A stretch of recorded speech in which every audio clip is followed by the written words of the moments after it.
ನಮಸ್ಕಾರ friends, brother, sisters, students.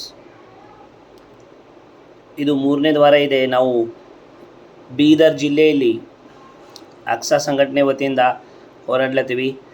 ಇಲ್ಲಿವರೆಗೂ ಬಹಳಷ್ಟು ಕಾಲೇಜ್ದಾಗ ಗೆಸ್ಟ್ ಲೆಕ್ಚರ್ ಯಾರು ಫೇಕ್ ಪಿ ಎಚ್ ಡಿ ತಂದಿದ್ದಾರೆ ಅವರಿಗೇನು ರಿಲೀವ್ ಮಾಡಿಲ್ಲ. ಒಬ್ಬರು ಇಬ್ಬರು ಡಿಸ್ಕಷನ್ ನಡೆದು ಏನಂತ, ಸರ್ ನಾವು ರಾಜೀನಾಮೆ ಯಾಕೆ ಕೊಡಬೇಕು, ನಮ್ಮ P H D document correct ಇದೆ, ಆದರೆ ಎಸ್ ಒ ಪಿ ಪ್ರಕಾರ ಅವ್ರು ಡಾಕ್ಯುಮೆಂಟ್ ಕೊಡ್ತಾಯಿಲ್ಲ. ಕೊಟ್ಟಿಲ್ಲದವರಿಗೆ ಪ್ರಿನ್ಸಿಪಾಲ್ ಅವರು ರಿಲೀವ್ ಆಗಲೇಬೇಕಾಯ್ತದ. ಅಕಸ್ಮಾತ್ ಇದು ವಿಷಯ ಮೇಲೆ ಹೋಯಿತು ಕಮಿಷನರ್ ಬಲ್ಲಿ, ನಿಮ್ಮ ಐ ಡಿ ಪರ್ಮನೆಂಟ್ ನಿಮ್ಮ ಲೈಫನ್ನೇ ಹಾಳಾಯ್ತದ ಅಂತ ಇಲ್ಲಿಂದ ಇಲ್ಲಿ ಒಳಗಿಂದ ಒಳಗಡೆ ಡಿಸ್ಕಷನ್ ಆಗ್ಲದು. ಕಾಂಪ್ರಮೈಸ್ ರಿಲೀವಿಂಗ್ ಡಿಸ್ಕಷನ್ ನಡೆದ್ಬಿಟ್ಟು ಎಲ್ಲರೂ ಅಂದರೆ ಹಂಚ್ಕೊಂಡು ತಿನ್ಬೇಕಂತ ಅರ್ಥ ಏನು ಥರ ಇದಕ್ಕೆ ಹಂಚ್ಕೊಂಡು ತಿನ್ನಬೇಕು. ಈ ಥರ ಏನು ರಾಜಕಾರಣಿಗಳೇ ಕಳ್ಳರು ಅಂತ ಹೇಳ್ತಿದ್ರು, ಈಗ ಟೀಚರ್ಗಳೇ ಕಳ್ಳರಾಗ್ಬಿಟ್ರೆ ಮಕ್ಕಳಿಗೆ ನಾವು ಏನು ಕಲಿಸ್ತೀವಿ? ಯಾರು ನಮ್ಮ ಮೇಲೆ ನಂಬಿಕೆ ಮಾಡ್ತಾರೆ? ಇದು ರಿಯಾಲಿಟಿ ಇದೆ. ಇವತ್ತಿನ ಯುಗದಲ್ಲಿ ಎಲ್ಲ ಸ್ಟೂಡೆಂಟ್ಸ್ ಅವರು ಟೀಚರ್ ಥರ ಆಗಬೇಕಂತಲ್ಲ, ಟೀಚರ್ ಅವರು ಸ್ಟೂಡೆಂಟ್ ಥರ ಆಗಬೇಕಂತ ಯೋಚನೆ ಮಾಡತ್ತಾರೆ. ಟೀಚರ್ ಅಂದರೆ ಒಂದು ಗುರು ಅಂದರೆ ಶಿಕ್ಷೆ ಕೊಡುವ ಗುರು. ಇವತ್ತು ಶಿಕ್ಷೆ ಕೊಡೋದು ಗುರು ಅಲ್ಲ, ಭಕ್ಷ್ಯ ತಿನ್ನುವ ಗುರು. Okay, so this was the situation. ಇವತ್ತಿನ ಯುಗದಲ್ಲಿ ಏನು ಮಾಡೋಣ? ಕಲಿಯುಗನೇ ಬಂದುಬಿಟ್ಟಿದೆ, ಘೋರ ಕಲಿಯುಗ. ಇನ್ನೊಂದು ಕಡೆ ಕರ್ನಾಟಕ ರಾಜ್ಯ ಸರ್ಕಾರ ಒಳ ಮೀಸಲಾತಿದವರಿಗೆ ಏನು ಅದು ಇದು ಮಾಡಿ ಅಂತ ಮಾಡ್ಲತ್ತಾರ. ಆದರೆ ಶಿಕ್ಷಣ ಪಿ ಡಿ ಒ ಬಗ್ಗೆ ಇವತ್ತೊಂದು ನ್ಯೂಸ್ ಹಾಕಿದ್ದಾರೆ ಅವರು. ಏನಂದರೆ, ಯಾರ್ಯಾರು ಪಿ ಡಿ ಒದಲ್ಲಿ ತನಿಖೆ ಆಗಿದೆ ಅಂಥವರಿಗೆ ಆ್ಯಕ್ಷನ್ ತೊಗೋಬೇಕು ಮತ್ತು ಅದು ಹೋಮ್ ವರ್ಕ್ ಶೀಟ್ ಚೆಕ್ ಮಾಡಬೇಕಂತ.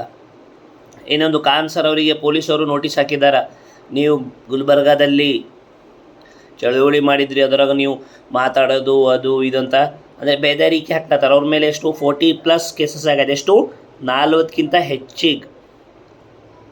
Okay, right. ಸೊ 5-6 ವರ್ಷದಿಂದ ಅವ್ರು ಹೋರಾಡ್ಲತ್ತಾರೆ. ಎಷ್ಟು ಕೇಸ್ ಹಾಕಿದ್ರು ನಾವು ನಿಮ್ಮ ಹಿಂದಿದ್ದೀವಿ ಸರ್, ಏನು ಅಂಜೋದೇನೂ ಇಲ್ಲ. ಅವ್ರು ನಮ್ಮ ದೊಡ್ಡಣ್ಣ ಥರ. ಈಗ ಜಸ್ಟ್ ಗ್ರೌಂಡ್ದಾಗ ಬಂದಿರೋದು ನಾನು. ಈಗ ನೋಡ್ರಿ ಮುಂದೆ ಆಟ ಯಾವ ಥರ ಆಯ್ತದ. ಇನ್ನು 2 ವರ್ಷದಲ್ಲಿ ಎಲೆಕ್ಷನ್ ಇದೆ. ಆಮೇಲೆ ಜನರಿಗೆಲ್ಲ ಗೊತ್ತಾಗ್ಬಿಟ್ಟದು.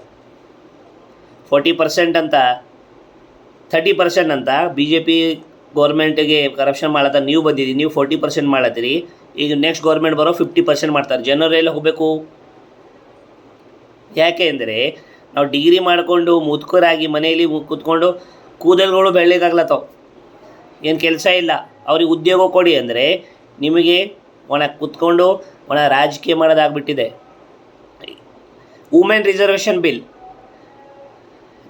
2 ದಿನ ಹಿಂದೆ ಪಾರ್ಲಿಮೆಂಟ್ದಾಗ ಅವರು ಕಾಂಗ್ರೆಸ್ ಸರ್ಕಾರ ಅವರು ರಿಜೆಕ್ಟ್ ಮಾಡಿದ್ದಾರೆ. 30% ಅಕಸ್ಮಾತ್ ಅದು ಬಿಲ್ ಪಾಸ್ ಆಗ್ತಿದೆ. 30% ನಮ್ಮ ದೇಶದಲ್ಲಿ ಹೆಣ್ಮಕ್ಳಿಗೆ ಎಲೆಕ್ಷನ್ ಮೇಲೆ ನಿಂತ್ಕೊಳ್ಳೋದಕ್ಕೆ MP ಆಗ್ತಿದ್ರು. ಅಂದರೆ ಬುದ್ಧಿ ಭ್ರಷ್ಟ ಆಗೋರು ಹಾಗೆ ಅವರು ಹೋಗಲ್ಲ, ಮುಂದಿನ ಹೋಗಲ್ಲ.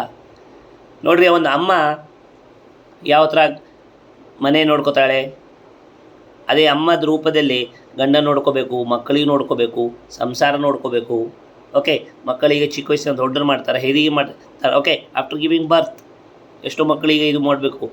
ಅವ್ರ ಮದುವೆ ಆಗೋದು ಅವ್ರ ಮಕ್ಕಳತನ ಅಲ್ಲಿ ತನಕ ಅಮ್ಮ ನೋಡ್ತಾ ಇರ್ತಾರೆ. ನಾವು ಮುದ್ಕೋರಾಗ್ಲತ್ತೀವಿ ತಾಯಿ ತಂದೆಯರ ಮುಂದೆ. ಎಸ್, ಸೊ ಅಮ್ಮ ಒಂದು ಮನೆ ಯಾವ ಥರ ಚೆನ್ನಾಗಿ ನೋಡ್ಕೋತಾರೆ, ಅದೇ ಅಮ್ಮಗೆ ನಾವು ಅಧಿಕಾರ ಕೊಟ್ಟಿದ್ರೆ, ಯಾರು ಅಮ್ಮವ್ರು ಇದ್ದಾರ ಅವ್ರಿಗೆ, ಯಾರು ಅಮ್ಮ ಇಲ್ಲ ಅವ್ರಿಗೆ ಕೇಳಿದ್ರೆ ಅದು ಬೆಲೆ ಏನಿದೆ ಅಂತ. ಈ ಥರ ಭ್ರಷ್ಟ ಲೀಡ್ರ್ಗಳದು ಏನು ಕೇಳತ್ತೀರಿ? ಎಸ್, ಮತ್ತು ಇದ್ರ ಪರಿಣಾಮ ಬರೋ ದಿನಗಳಲ್ಲಿ ಜನರು ಅವ್ರು ಕಲಿಸ್ತಾರ. ಈ ಎಲ್ಲ ಹೆಣ್ಮಕ್ಳಿಗಿಂತಲೇ ನೀವು ಗ್ಯಾರಂಟಿ ಹೆಣ್ಮಕ್ಳು ಕೊಡ್ತೀವಿ ಅಂತ ಎಲ್ಲ ಹೆಣ್ಮಕ್ಳು ಓಟ್ ಹಾಕಿದ್ದಕ್ಕೆ ನಿಮಗೆ ಏನು ಸಿಕ್ಕಿದೆ? ಓಟ್ ಸಿಕ್ಕಿದೆ. ಮುಂದಿನ ಎಲೆಕ್ಷನ್ದಾಗ ನೀವು ಅವರಿಗೇನೆ ಅಧಿಕಾರ ಕೊಡಲ್ಲ ಅಂದರೆ ನಮಗೆ ಯಾವ್ದು ಗ್ಯಾರಂಟಿ ಬೇಕಾಗಿಲ್ಲ. ಅವರಿಗೆಲ್ಲ ಗೊತ್ತದ ಚೆನ್ನಾಗಿ ಏನು ಒಳ್ಳೆಯದು ಏನು ಕೆಟ್ಟದ್ದು ಅಂತ. ಸೊ ಇದು ಪರಿಣಾಮ ಬರೋ ದಿನಗಳಲ್ಲಿ ಬರ್ತದೆ. ಅದಕ್ಕೆ ಹೇಳತ್ತೀನಿ ಫ್ರೆಂಡ್ಸ್, 2 ವರ್ಷದಲ್ಲಿ ಎಲೆಕ್ಷನ್ ಬರೋ ಇದೆ. ಸೊ ಜನರಿಗೆ ಬುದ್ಧಿ ಕಲಿಸ್ರಿ. 500 ಕಾಗಿ ಮಾರ್ಕೋಬೇಡ್ರಿ ಅಂತ ಹೇಳ್ರಿ ಅವ್ರಿಗೆ. Got it. ತಮ್ಮ ಸ್ವಾಭಿಮಾನ ಮರ್ಯಾದೆನು 500 1,000ದಿಂದ ಮಾರ್ಕೊಳ್ಳಿದ್ರೆ ಸಾಯೋದೇ ಬೆಸ್ಟ್. ಯಾಕಂದರೆ ಯಾರು ನೋಡಲಿ ಬಿಡಲಿ, ಅಲ್ಲಿ ಕುಂತಾನಲ್ಲ ಭಗವಂತ ಎಲ್ಲ ನೋಡ್ಲತ್ತಾನ. ಮತ್ತು ನಾವು ಮಾಡೋ ಗುಣಗಳು ಯಾರ್ಯಾರು ಏನು ಮಾಡ್ಲತ್ತಾರ ನೋಡ್ಲತ್ತಾರ, ಅವ್ರು ಬಿಡಲ್ಲ. ಎಸ್. ಸೊ ಇನ್ನೊಂದು, ಬೀದರ್ ಜಿಲ್ಲೆಯಲ್ಲಿ ಹಾಗೂ ಕರ್ನಾಟಕ ರಾಜ್ಯದ ಹಲವಾರು ಜಿಲ್ಲೆಯಲ್ಲಿ SOPಯನ್ನು ಸೀರಿಯಸ್ ಆಗಿ ಇಂಪ್ಲಿಮೆಂಟ್ ಮಾಡಲೇಬೇಕು. ನೀವು ಯಾರೇನು ಮಾಡಿದಿರೋ ಬಿಡೋಲ್ಲ. ಲಾಸ್ಟಿಗೆ ನಾವು ಎಲ್ಲ ಕಾಲೇಜು ಲಿಸ್ಟ್ ಮಾಡಿ, ಎಲ್ಲ ಪ್ರಾಂಶುಪಾಲರು ಲಿಸ್ಟ್ ಮಾಡಿ ಕೋರ್ಟಿಗೆ ಮೇಲೆ ಕೇಸ್ ಹಾಕ್ತೀವಿ, ಅಲ್ಲಿ ಕರೆಸ್ತೀವಿ ನಾವು. ಆಮೇಲೆ ನಿಮ್ಮ ನೌಕರಿನೂ ಹೆತ್ತದ, ಅವ್ರು ಯಾರ್ಯಾರು ಇದ್ದಾರಲ್ಲ ಎಲ್ಲರೂ ಹೋಯ್ತಾರೆ. ಸೊ ಇದು ಎಚ್ಚರಿಕೆ ಅಲ್ಲ, ಗೆಟ್ ಅಪ್, ವೇಕಪ್, ಹೇಳಿ ಎದ್ದೇಳಿ. SOP ಇಂಪ್ಲಿಮೆಂಟ್ ಮಾಡ್ತಾನ ನಿಲ್ಲದಿರಿ, ಇಲ್ಲಾಂದರೆ ಅಕ್ಸ ಅಂದರೆ ಸಾಕು. ನಿಮಗೆ ನಿದ್ರೆ ಬರ್ಲತ್ತಿದೆಲ್ಲ ಗೊತ್ತಿಲ್ಲ. ಇದು ಬೆದರಿಕೆ ಅಲ್ಲ, ಸಾಮಾನ್ಯ ಒಬ್ಬ ಮನುಷ್ಯನ ಒಳಗಿಂದ ಬರುವ ಆತ್ಮದಿಂದ ಬರುವ ಶಕ್ತಿ, ಇದು ಶಬ್ದ. ಅದು ಕೇಳ್ರಿ ನೀವು, ಇಲ್ಲಾಂದರೆ ನಾವು ಬಂದಿದ್ದರೆ ಭಾಳ ಪರಿಣಾಮ ಭೀಕರವಾಯ್ತದ. Yes. So we want justice, we want jobs, we want our rights to be get protected. Constitution of India is our father, is our mother, and nobody can stop us to get that, and we will fight till the last breath. Thank you. Jai Hind. ಮತ್ತು ಇನ್ನೊಂದು, ನಾನು ಒಂದು YouTube ಚಾನಲ್ದಾಗ ಒಂದು channel open ಮಾಡಿದ್ದೀನಿ.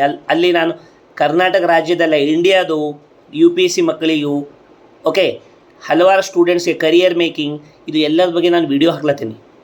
So ನೀವು subscribe ಮಾಡಿ, ಇದನ್ನು share ಮಾಡಿರಿ. ಮತ್ತು ಭಾಳಷ್ಟು ಸ್ಟೂಡೆಂಟ್ಸ್ ಯಾರಿದ್ದೀರಿ, ನೀವು ಡೈರೆಕ್ಟಾಗಿ ನಾನು ಯೂಟ್ಯೂಬ್ ಚಾನಲ್ ಮೇಲೆ ಪೋಸ್ಟ್ ಮಾಡಿ, ನಾನು ನಿಮಗೆ ಹೆಲ್ಪ್ ಮಾಡ್ತೀನಿ ಫ್ರೀಯಾಗಿ. Just give me a comment, I will make a video on that. Thank you. ನಮಸ್ಕಾರ.